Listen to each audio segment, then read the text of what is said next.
Gusto unta ko matulog mga ma'am and sir, pero gabantay ko sa duha. Pag abot na mo diri sa Malay-Balay alas 3 sa kadlawon, din si Mrs. nang haplas na mabiyaan kakaron.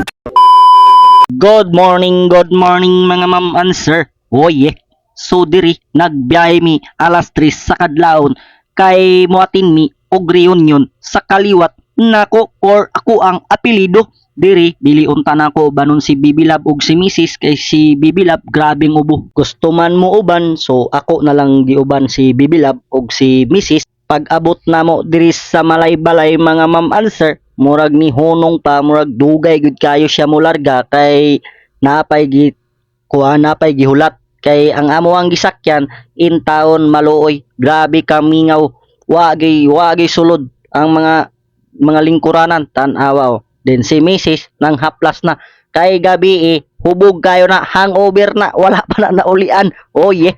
So dire nangihi si Mrs. kay lagi daw pagdali diha kay basig mabiyaan kakaron kay hubog para ba na in town mga ma'am and sir. Ingon ko sa iya ha nga dili pwede mag-inom, nag-inom gyud hinoon. Oh dire nabuntagan nami. So si Bibilab lami kayo ang tulog ni Mrs. unta dire, so napukaw kay sige na mahugna og pato. Then si Bibilab po dayon mga ma'am and sir, si Gigyug Ubo taon ako di gyud na ako ni sila ubanon, so first time na ako ni sa akong vlog nga nauban gyud sila kay kabantay mo sa akong mga vlog, sa akong mga lakaw wala gyud sila, di ba?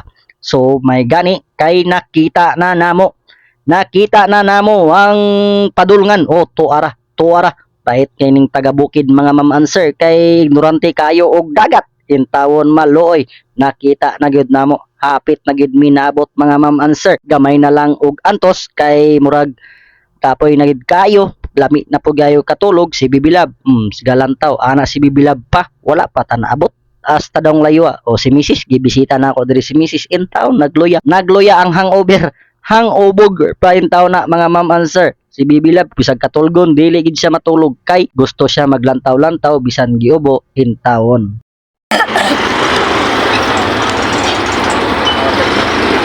Kuya sa duha ay Pagaw po. Goy, ajoy. So diara ang duha nagsakay na midoy kaayo nagluya. Oh yeah.